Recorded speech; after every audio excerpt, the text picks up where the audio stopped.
Congressman Nunn, thanks for joining us. I want to start here. You're an Air Force guy. Lindsey Graham was an Air Force guy. We all woke up to this tragic and shocking news on Sunday morning. Your reflections on the leadership lessons of Lindsey Graham. Well, Scott, you're absolutely all right. Look, Lindsey was not only a friend to me, he was a mentor early on. We both turned, blue seats red. His hadn't been turned in over 100 years since the 1870s. And here's the reality. We both served not only in the U.S. Air Force, but we both continue to be one of that select group of members of Congress who continue to deploy even after we were elected. Lindsey spent time in Iraq and Afghanistan. I mean, I think it is fitting that he lost his life after battle harness service coming back from Ukraine, trying to end a conflict between Russia and the West and calling out Iran's threat to both the United States and our allies in Israel. But also, I think it should really be remembered that, he was a family man. He took care of his daughter or his younger sister, Darlene, here. His parents passed away when he was very young. And I'm thrilled to see that Darlene is going to be joining us in the U.S. Senate, continuing on Lindsey's just incredible lifetime of service. And I'll also say this, we should remember the affable Lindsey Graham as much as the fighter that Lindsey Graham, the lion that Lindsey Graham was in the Senate here. He was a guy who could have a disagreement with you, but do it by not being disagreeable. I remember the first time he came out to Iowa, Scott, was at the fabled Field of Dreams, and he was wearing a blue polo shirt. He walked through the cornfield, and the Cubbies came up to him and they said, "Hey, are you the umpire for this game coming up?" And Lindsey Graham, without missing a beat in true Lindsey form, was like, "Yeah, I'm the umpire." And Nancy Pelosi, she's out of here. I mean, that's just the kind of guy he was, and he could admit it at every single beat on this. Yeah, I hadn't thought about it until you just mentioned it. Lindsey Graham, of course, he ran for president in 2016. That's right. And I'm sure he made a lot of political trips to Iowa and probably has a lot of friends out there. Well, we've been remembering him, Zach, throughout this entire show. I think one of his finest moments, and I heard President Trump talking about this on TV Sunday morning, was his storied defense of Brett Kavanaugh. When those Democrats were smearing Brett Kavanaugh and trying to derail that nomination, it was Lindsey Graham who stood up in committee and absolutely dressed them down. And one of the things I loved about him the most was he never backed down from a fight. You had Democrats trying to smear Kavanaugh, so you've got him doing it in the Senate Judiciary Committee, and you also had him doing it on the international stage, as you mentioned. He can tell the difference between right and wrong, between moral and immoral. Who are the good guys and who are the bad guys? A lot of people can't do that these days, but Lindsey Graham could, and he would stand up for the good guys in every situation. Those voices are few and far between. I think you have one of them, my friend, but his example on that should be, for those of us who care about right and wrong, his example on standing up for right should be something we remember for a long time. Scott, you're absolutely right. And I just want to give real credit to the senator himself.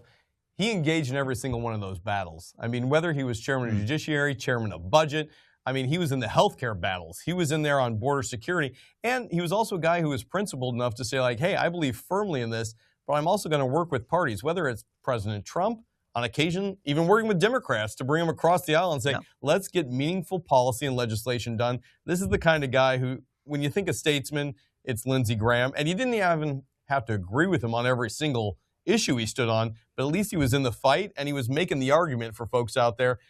You got to appreciate a guy who can do that. Zach Nunn, Congressman from Iowa, is our guest here on the Scott Jennings Show.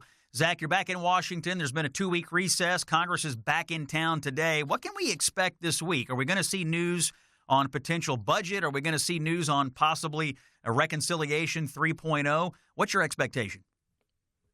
Well, here's my expectation that the House continues to move forward on the things that matter. One, we were able to pass 3 times the Save America Act in my home state of Iowa. We've already done this.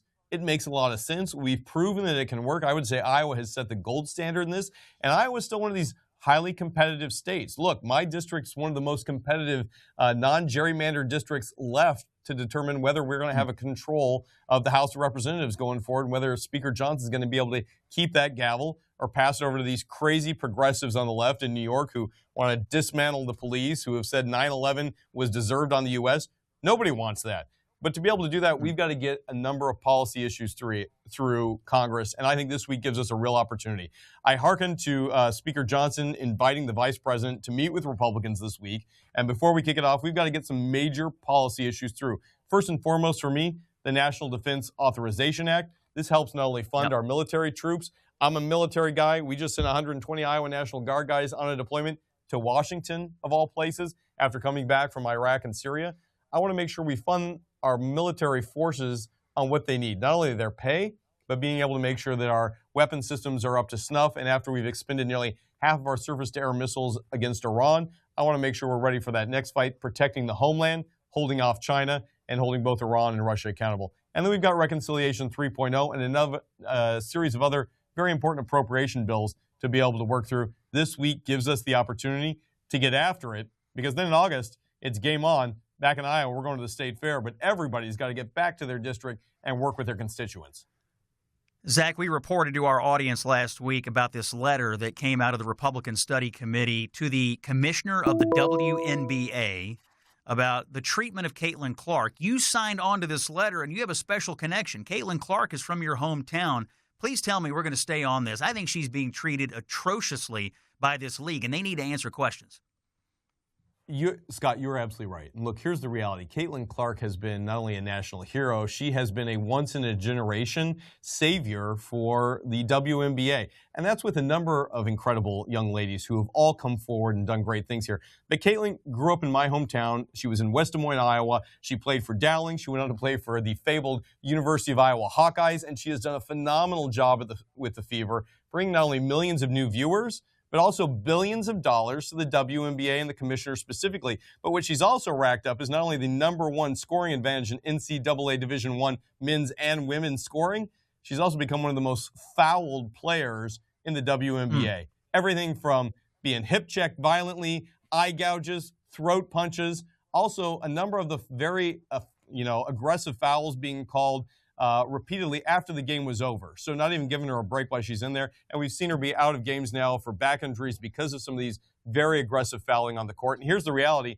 We now want to hold the commission accountable at the WNBA. If they can cash in and franchise Caitlin, they should be able to protect her on the court. I've got 5 little girls. They love watching basketball. They love watching Caitlin do what she does so gracefully and so ardently. But what they don't love is seeing somebody bullied by thugs on the court who think they can get away with it. And so what this has done is to say, we expect the commission to be able to, 1, protect players on the court. We've asked them how they're going to do that. What is the accountability and how do you hold bad players accountable? And also, what happens online and off the court to protect all of these players? So this is a real attempt to make sure that the WNBA has refs that are somewhat above what the WWE offers in a comical ring, and really take care of young women at the height of their career so that we don't destroy our best and ruin the league at inception here if we want this to keep going, Scott. Great issue to get into. Zach Nunn, Congressman from Iowa. We'll see you soon. Thanks for your leadership for our country, and I hope to get out to Iowa to see you at the State Fair in August.